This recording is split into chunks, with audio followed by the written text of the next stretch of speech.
This is the Bataille Assistant app. It's an app that helps in the playing of the series of board games, La Bataille, that depict battles from the age of Napoleon. The purpose of this game is to get some of the charts and dice off the table and let the player focus on playing rather than executing the systems and mechanics. So the intro screen here is just a little depiction of a pretty picture, but we need to get started by picking a game. We can do that by touching the hamburger icon up in the left corner. It pulls out a menu that lists each of the games and the scenarios. A little icon of each of the, typically the box cover for the games. Now most of the games are listed. We can scroll through them by dragging up and down on this list. And we can choose one at random here. By choosing a scenario, we've essentially loaded, for this version of the app, just the time component. It'll know the first turn and the last turn and help you keep track of the current turn. This basic app wants to capture just a few of the systems that are common across all of the different rule sets for the La Bataille series.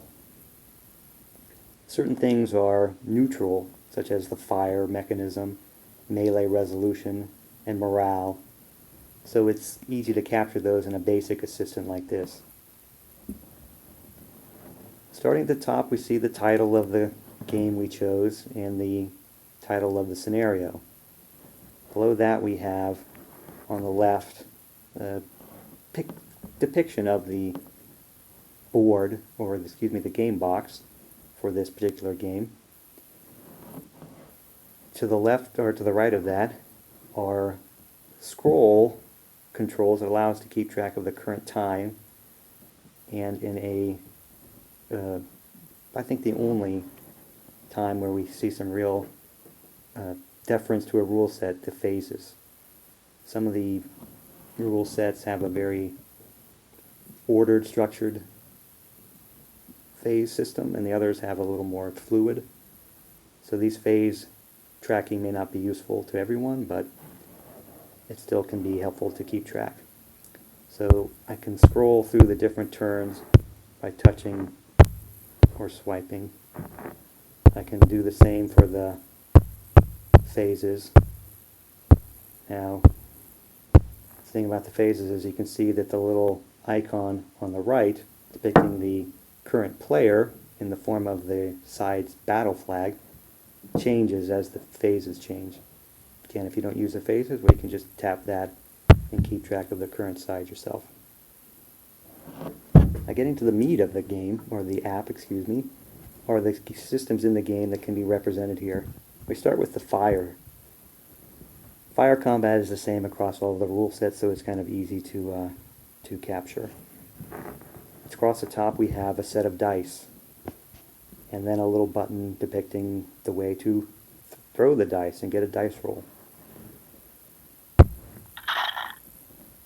So the first two die, red and white, depict the fire combat dice that are used to look up the results on the fire combat table.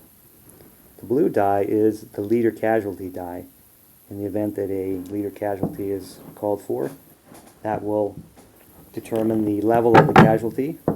The next two die, the black die, are the duration in the case of a head or chest wound, or a leg or arm wound, head or chest or mortal wounds.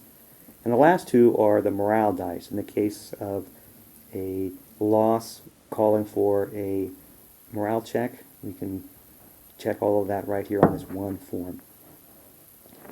Underneath the dice we have big blue buttons that essentially adjust the fire dice. You have things like artillery modifiers for leaders. We have modifiers for dense targets, so you can quickly adjust the dice using these buttons. La Bataille uses a quasi base 6 dice format, So when I add 6 to 23, I get 33. And if you want, you can actually tap each die individually and it'll change. Now underneath that, we have kind of the meat of this presentation. In keeping with a typical approach, many people will throw dice and then sort of eyeball and decide whether or not they think that will have an effect before they bother to look at actual fire and defense values and calculate an odds. This presentation tries to do the same thing. We can throw the dice and then we see a listing of the only odds ratios that actually will have an effect. So when you roll something like a 21, a good player knows that's rarely going to have an effect unless they're firing a grand battery at one poor overstacked hex. But another one, like a 44, you think, maybe I need to take a closer look. Often we can still look at it and judge whether or not there's going to be a casualty. But if we need to calculate the odds, we can do so with the attacker and defender area down below the results area. This is just numeric input.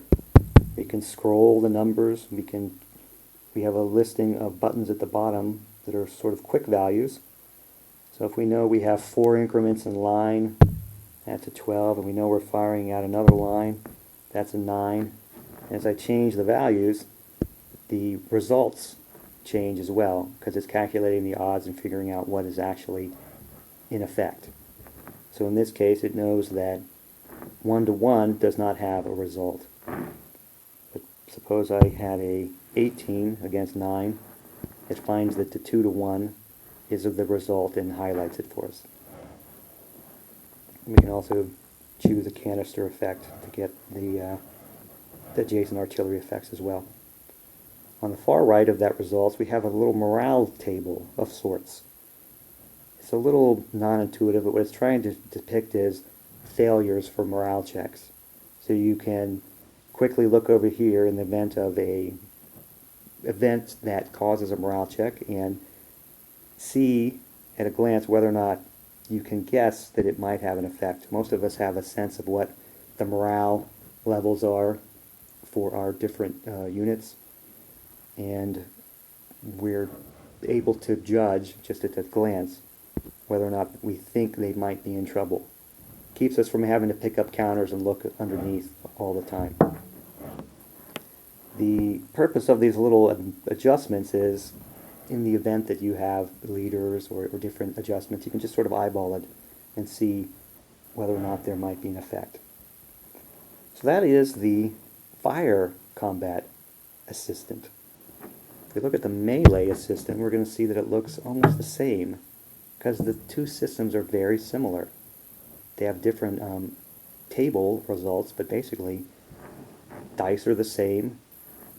They each have a table odds ratio comparison. They have leader loss and morale. They also have more complicated, marginally, calculation of the attacker and defender strengths due to the proportional melee values involved. Because that can sometimes be a little tedious, there's a simple little calculator at the very bottom here. You can input the number of increments in a unit, the number of losses. You can also input the melee strength, just numeric input, and it'll figure out the proportional value. You know, we can figure that out for the most part, but in the cases where we have multiple units involved, that can be a little tiresome to try to keep that straight. So this allows us to calculate several and then add the total together. And of course, in some cases we just know what it is and we don't need to do any particular modifications or calculations. We can just choose the odds directly. In the way of modifications, there are a number of things that cause alterations to the final melee value. Rather than list out what those different conditions are, we just have some very simple things like a third, 3 halves, 1.5 times for maybe a rear melee, and it just allows us to very quickly adjust the total without being too rule set specific. So now if we have our odds, we can throw our dice, and quite often melees are a little more decisive than fire combat. So we have far more things happen in a melee resolution. So it does pay to choose the odds and often to put in the attack and defense values. But it's still the same thing. It'll find the corresponding event or outcome and highlight it. For a moment there we did see a leader casualty depiction. So in the event that you have a leg wound for 6 hours, we see the 3 and the 1 and the 5, and it can cycle through the different conditions. This is the one place where, being a Premier Rules guy, I sort of forgot that in the other versions, the 5 roll is actually a stun and not a capture. But I'm sure anyone can figure out what that means and act accordingly to their preference.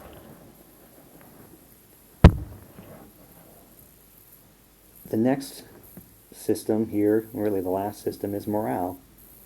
Again, this is very simple. We have only 2 dice for morale. We can quickly pick a value. Many of the morales are within 1 or 2 of one of these quick values. A couple of simple modifiers for basic cases, disorder route. But again, we have the dice adjustment buttons at the top, so if we have leadership modifiers or morale level, we can quickly adjust the dice.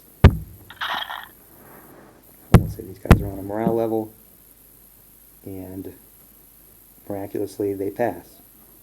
Now, again, so that we don't have to pick up counters and look underneath them all the time, we have a sense. We have this table here on the right that shows a large spread of morale values that would effectively pass with that dice roll.